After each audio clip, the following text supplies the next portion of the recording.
વિકાસ, ગુજરાતનો વિશ્વાસ.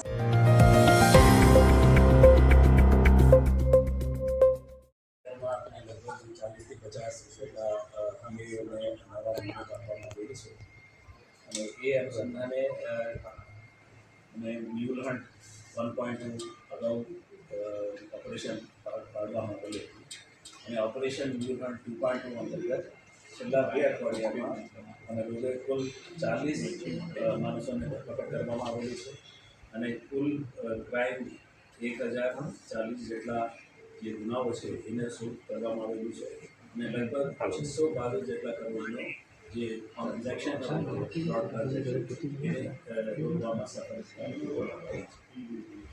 ભાવનગરમાં જે કેસ બન્યું છે એમાં 181 જેટલા ફેક એકાઉન્ટ્સ એ ઓપરેટ કરતા હતા અને અગાઉનો પણ એક 81 એફઆઈઆર દાખલ થયેલી હતી અને એમાં બે માણસોને પકડવામાં આવેલું છે જે technical analysis and bank transaction જેના આધારે અમે બે માણસોને ધરપકડ કરવામાં આવી છે. મુકેશ દેવાભાઈ અને ફરદીન ખાન નસીર ખાન પઠાણ એમને બે વ્યક્તિઓની ધરપકડ કરવામાં આવી છે અને આ અનેક મુદ્દામાલ પણ એમના મુદ્દામાલ લેવામાં આવેલું છે. એમાં મોબાઈલ ફોન્સ, લેપટોપ અને અલગ અલગ વ્યક્તિઓના આઈડી કાર્ડ મળે છે અને બનાવટી ઇન્વોઇસ પણ એમાં મળેલું છે.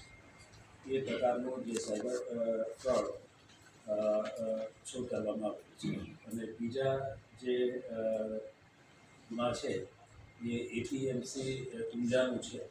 એમાં પણ આપણે દેશવ્યાપી સાયબર ફ્રોડ હતું. એમાં પણ આપણે 114 કરોડ જેટલું એ જે સાયબર ફ્રોડ છે અને જેમાં આંગળીયા પેઢી અને પાછી એપીએમસીના જે ફેક ફોર્મ છે એ ખોલીને ઉપયોગ કરતો હતો મ્યુલ એકાઉન્ટ ચલાવવા માટે. તો એને પણ આપણે પકડવામાં સફળતા થઈ છે અને એમાં પણ બે વ્યક્તિઓને ધરપકડ કરવામાં આવેલી છે.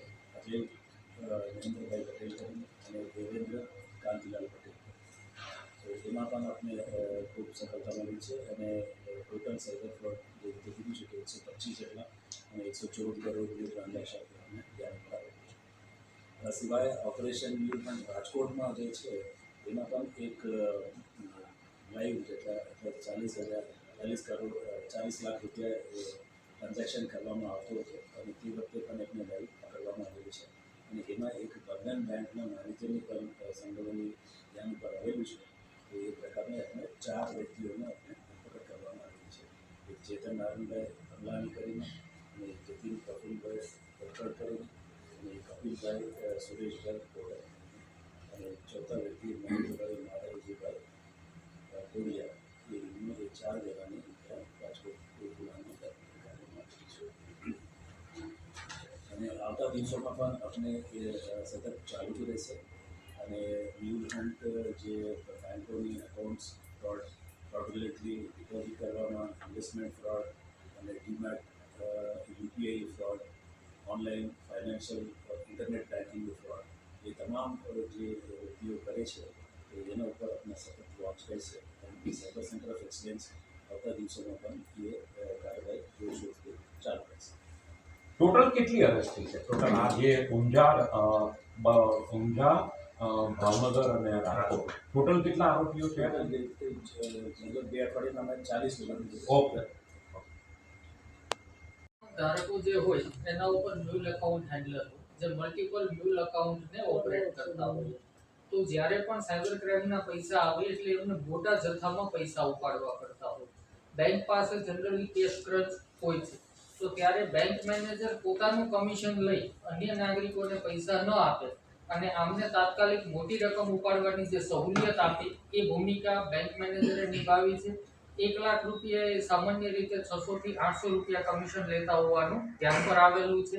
આ રીતે મ્યુલના ભેગા કરેલા 40 લાખ રૂપિયા જ્યારે આરોપી આંગળીયું કરવા જતો હતો ત્યારે સેન્ટર ઓફ એક્સેલન્સની ટીમે લાઈવ રેડ કરી 40 લાખ રૂપિયા રિકવર કર્યા અને મેનેજરની પણ ધરપકડ કરી.